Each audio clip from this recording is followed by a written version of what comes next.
दोस्तों, स्वागत है आपका आपके अपने YouTube चैनल एग्ज़ाम पॉइंट पर। आज है 21 अक्टूबर 2024। आज का हम आप लोग के लिए करंट अफेयर लेकर आए हैं। आज 21 अक्टूबर के जितने भी इम्पोर्टेंट क्वेश्चन बनेंगे उन्हें हम डिस्कस करेंगे और उनके इम्पोर्टेंट फैक्ट भी देखेंगे। दोस्तों, आप किसी भी एग्ज़ाम की तैयारी कर रहे हैं तो ये वीडियो आपके लिए बहुत ही मोस्टफुल रहने वाला है। इस वीडियो के लास्ट में हमने आपके लिए एक क्वेश्चन रखा है जिसका आंसर आप लोग को कमेंट्स बॉक्स में देना है। आइए शुरू करते हैं। पहले नंबर का क्वेश्चन देख लेते हैं।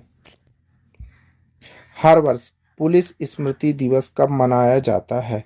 सही आंसर है सी, 21 अक्टूबर को हम हर साल पुलिस स्मृति दिवस मनाते हैं। आइए की पॉइंट देख लेते हैं।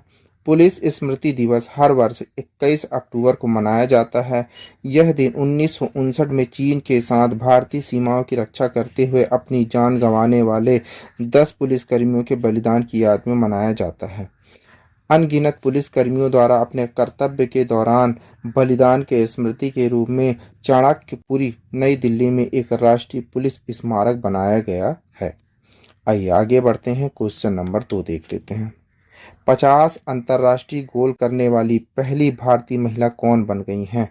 सही आंसर है ए, बाला देवी जी। आइए की पॉइंट देख लेते हैं।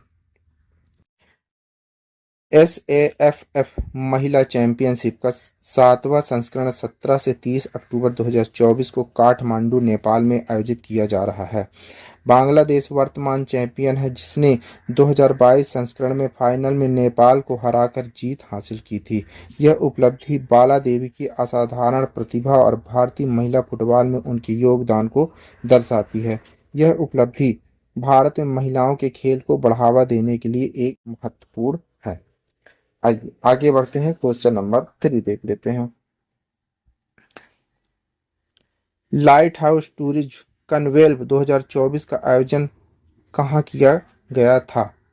सही आंसर है बी, पुरी, उड़ीसा में। आइए की पॉइंट देख लेते हैं। इस सम्मेलन में 100 से अधिक प्रतिभागियों ने भाग लिया, जिसमें सरकारी अधिकारी और पर्यटन विशेषज्ञ शामिल थे।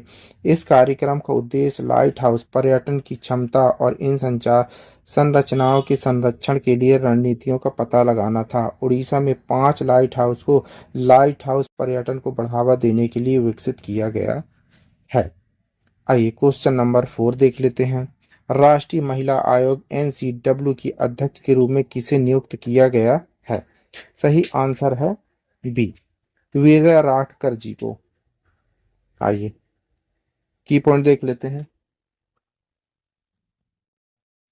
विजया राठकर ने पहले महाराष्ट्र राज्य महिला आयोग के अध्यक्ष रूप में कार्य किया था। उन्होंने औरंगाबाद की महापौर पद भी संभाला है।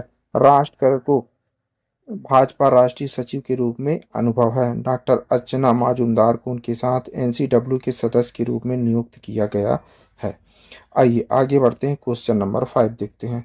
रबी अभियान के लिए कृषि पर राष्ट्रीय सम्मेलन का उद्घाटन कौन करेगा? सही आंसर है बी, शिवराज सिंह चौहान, मध्य प्रदेश के भूतपूर्व मुख्यमंत्री। आइए की पॉइंट देख लेते हैं। सम्मेलन का उद्देश्य कृषि पद्धतियों में सहयोग और नवाचार को बढ़ावा देना है। विभिन्न मंत्रालय और राज्यों और संगठनों के अधिकारी भाग लेंगे। आगामी रबी सीजन के लिए प्रमुख पहलों और रणनीतियों पर ध्यान केंद्रित किया जाएगा। कृषि राज्य मंत्री रामनाथ ठाकुर भी उपस्थित रहेंगे। आइए आगे बढ़ते हैं। क्वेश्चन नंबर 6 देखते हैं। भूटान के ऊर्जा और प्राकृतिक संसाधन मंत्री और भारत के बिजली मंत्री के बीच हुई बैठक में चर्चा की गई जल विद्युत परियोजना का नाम क्या है? सही आंसर है ऑप्शन ए, पूना वन जल विद्युत परियोजना। ऑप्शन है ए। जब भारत के ऊर्जा मंत्री कौन है? मनोहर लाल खट्टर जी, याद रखिएगा। की पॉइंट देखते हैं। भारत और भूटान जल विद्युत क्षेत्र में सहयोग को बढ़ा रहे हैं। भारत जल विद्युत विकास में भूटान का समर्थन करने की अपनी प्रतिबद्धता दोहराता है। जल विद्युत परियोजनाएं भूटान की अर्थव्यवस्था और भारत की नवीनीकरणीय ऊर्जा आपूर्ति के लिए महत्वपूर्ण है। बैठक द्विपक्षीय संबंधों और क्षेत्रीय ऊर्जा सुरक्षा को गहरा करती है। आइए क्वेश्चन नंबर 7 देखते हैं। चिकित्सा आपूर्ति के रूप में मानवीय सहायता भारत ने किस देश को भेजी है? सही आंसर है ए, लेबनान को। की पॉइंट देख लेते हैं। चिकित्सा आपूर्ति का पहला हिस्सा 11 टन आज भेजा गया। आपूर्ति में विभिन्न चिकित्सा आवश्यकताओं के लिए दवाओं की एक श्रृंखला शामिल है। यह सहायता वैश्विक मानवीय प्रयासों के प्रति भारत की प्रतिबद्धता को उजागर करती है। भारत में स्वास्थ्य सेवा समर्थन के हिस्से के रूप में पपुआ न्यू गिनी को होमोडायलिसिस मशीन भी भेज रहा है। आइए क्वेश्चन नंबर 8 देख लेते हैं। स्कैम से बचो अभियान किस संगठन के सहयोग से शुरू किया गया है? सही आंसर है बी, मेटा। आइए की पॉइंट देख लेते हैं। अभियान का उद्देश्य नागरिकों को ऑनलाइन धोखाधड़ी से बचाना है। भारत में 900 मिलियन से अधिक इंटरनेट उपयोगकर्ता हैं, जो डिजिटल विकास को दर्शाता है। यह पहल डिजिटल सुरक्षा सतर्कता के लिए सरकार के व्यापक दृष्टिकोण को दर्शाती है। पिछले साल भारत में साइबर धोखाधड़ी के 1.1 मिलियन मामले दर्ज किए गए हैं। आइए क्वेश्चन नंबर 9 देखते हैं। सरकारी अस्पतालों में पिंक अलार्म पहल किस राज्य में शुरू की गई है? सही आंसर है बी, मध्य प्रदेश। अच्छा, मध्य प्रदेश के सीएम कौन है? मोहन यादव जी, याद रखिएगा। इससे पहले कौन थे? शिवराज सिंह चौहान जी, वो कृषि मंत्री हैं। आइए की पॉइंट देखते हैं। इस पहल का उद्देश्य सार्वजनिक अस्पतालों में महिला कर्मचारियों की सुरक्षा को बढ़ाना है। पिंक अलार्म सिस्टम दतिया जिले के सरकारी जिला अस्पताल और मेडिकल कॉलेज में स्थापित किया गया है। अलार्म दबाने पर एक सायरन बजता है और सुरक्षा कर्मियों को 5 मिनट के भीतर स्थान पर पहुंचने के लिए सतर्क किया जाता है। यह मध्य प्रदेश का पहला सरकारी अस्पताल है जहां महिलाओं की सुरक्षा के लिए ऐसी सुविधा लागू की गई है। आइए क्वेश्चन नंबर 10 देख लेते हैं। WR चेस मास्टर कप किसने जीता है? सही आंसर है बी, अर्जुन जी ने। आइए की पॉइंट देख लेते हैं। अर्जुन ने लंदन में आयोजित फाइनल में मैक्सिम वेचिया लग्राव को हराया। मैच में दो क्लासिक गेम शामिल थे, जिसके बाद अर्जुन ने टाई ब्रेकर में जीत हासिल की। यह जीत अर्जुन को फाइट सर्टिफिकेट के शीर्ष पर रखती है। अर्जुन अगला सार्बिया में यूरोपीय चेस क्लब में प्रतिस्पर्धा करेंगे। आइए क्वेश्चन नंबर 11 देख लेते हैं। श्रीलंका के बागान क्षेत्रों में स्कूलों के उन्नयन के लिए कुल परियोजना लागत क्या है? सही आंसर है डी, SLR 600 मिलियन। आइए की पॉइंट देख लेते हैं। परियोजना का उद्देश्य श्रीलंका के बागान क्षेत्र में स्कूल के बुनियादी ढांचे को बढ़ाना है।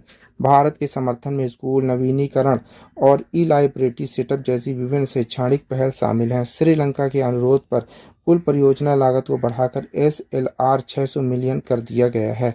यह पहल श्रीलंका के साथ भारत की व्यापक विकास साझेदारी का हिस्सा है। आइए आगे बढ़ते हैं। क्वेश्चन नंबर 12 देखते हैं। NHRC द्वारा वृद्धजनों के अधिकारों पर राष्ट्रीय सम्मेलन का आयोजन कब किया गया था? सही आंसर है ए, अक्टूबर 2024 में। आइए की पॉइंट देख लेते हैं। NHRC का 31वां स्थापना दिवस सम्मेलन का विषय वयोवृद्ध व्यक्तियों के अधिकार था। इस आयोजन का उद्देश्य भारत में वृद्ध जनसंख्या द्वारा सामना की जा रही चुनौतियों पर ध्यान केंद्रित करना था। श्रीमती विजय भारती सयानी, उन्होंने बुजुर्गों को हमारे राष्ट्र के इतिहास के निर्माता के रूप में वर्णित किया और समाज व परिवार में उनकी अहमियत पर जोर दिया। उन्होंने बुजुर्गों के लिए सम्मान, करुणा और गरिमा की आवश्यकता पर बल दिया है। आइए क्वेश्चन नंबर 13 देख लेते हैं। भारत और कोलंबिया के बीच ऑडियो वर्चुअल सह निर्माण समझौते का उद्देश्य क्या है? सही आंसर है बी, फिल्म और मीडिया क्षेत्र में सहयोग को प्रोत्साहित करना। आइए की पॉइंट देख लेते हैं। भारत और कोलंबिया ने 15 अक्टूबर 2024 को ऑडियो वर्चुअल सह उत्पादन समझौते पर हस्ताक्षर की, जिसका उद्देश्य दोनों देशों के फिल्म उद्योगों के बीच सहयोग को बढ़ावा देना है। यह समझौता भारत के सूचना प्रसारण राज्य मंत्री डॉक्टर एल मुरुगन और कोलंबिया के विदेश मामलों के उप मंत्री जॉर्ज एनरिक रोजस रोड्रिग्स द्वारा हस्ताक्षरित किया गया, जो विभिन्न क्षेत्रों, सांस्कृतिक संबंधों और सहयोग को गहरा करने की दिशा में एक महत्वपूर्ण कदम है। इस साझेदारी का उद्देश्य रचनात्मक और तकनीकी संसाधनों को एक साथ लाना है, जिससे दोनों देशों के फिल्म निर्माताओं को फिल्म परियोजनाओं पर सहयोग करने का अवसर मिलेगा, जिससे उनके बाजारों का विस्तार होगा और सद्भावना को बढ़ावा मिलेगा। आइए आगे बढ़ते हैं। क्वेश्चन नंबर 14 देखते हैं। श्रम गतिशीलता समझौते के तहत किस क्षेत्र में सहयोग किया जाएगा? सही आंसर है सी, श्रम और रोजगार। आइए की पॉइंट देख लेते हैं। भारत और जर्मनी अगले हफ्ते एक समझौते पर हस्ताक्षर करने के लिए तैयार हैं, जो दोनों देशों के बीच श्रमिकों की आवागमन और कौशल की मान्यता को आसान बनाएगा। इस समझौते के माध्यम से भारतीय कुशल पेशेवर को जर्मन उद्योग में आसानी से शामिल किया जा सकेगा।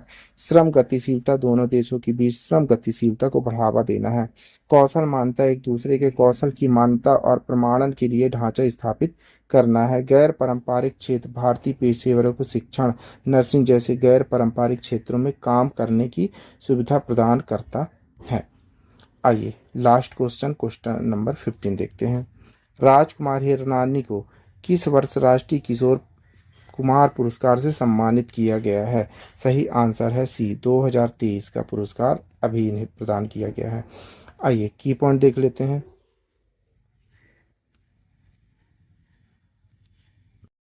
किशोर कुमार की विरासत को सम्मानित करते हुए प्रसिद्ध फिल्म निर्माता राजकुमार हिरानी को वर्ष 2023 के प्रतिष्ठित राष्ट्रीय किशोर कुमार पुरस्कार से सम्मानित किया गया। यह पुरस्कार समारोह मध्य प्रदेश के खंडवा में आयोजित हुआ, जो कि महान गायक किशोर कुमार की जन्मभूमि। यह आयोजन किशोर कुमार की 37वीं पुण्यतिथि के अवसर पर आयोजित किया गया था। इस पुरस्कार की स्थापना मध्य प्रदेश सरकार के सांस्कृतिक विभाग द्वारा की गई और इसका उद्देश्य उन कलाकारों को सम्मानित करना है जिन्होंने भारतीय सिनेमा में विभिन्न क्षेत्रों में महत्वपूर्ण योगदान दिया, ठीक उसी प्रकार जैसे किशोर कुमार ने दिया था। आइए आगे बढ़ते हैं, आपके लिए क्वेश्चन है। आइए क्वेश्चन देख लेते हैं। मोहन जी को 2024 में कौन सा प्रतिष्ठित पुरस्कार मिला है? शांति पुरस्कार, मानवतावादी पुरस्कार, साहित्य पुरस्कार या विज्ञान पुरस्कार? दोस्तों इस क्वेश्चन का आंसर आप लोग को कमेंट्स बॉक्स में देना है। आंसर आप लोग कमेंट बॉक्स में जरूर दीजिएगा। आइए आप पढ़ रहे हैं 21 अक्टूबर 2024 का डेली करंट अफेयर पढ़ रहे हैं। दोस्तों आप किसी भी एग्जाम की तैयारी कर रहे हैं तो ये वीडियो आपके लिए बहुत ही यूजफुल रहने वाला है। आप इस वीडियो की पीडीएफ भी डाउनलोड कर सकते हैं। पीडीएफ डाउनलोड करने के लिए आप हमारे टेलीग्राम चैनल एग्जाम पॉइंट पर जाकर वहां से पीडीएफ डाउनलोड कर सकते हैं। Thank you for watching my video. इस वीडियो को ज़्यादा से ज़्यादा शेयर करें, लाइक करें, कमेंट करें। Thank you.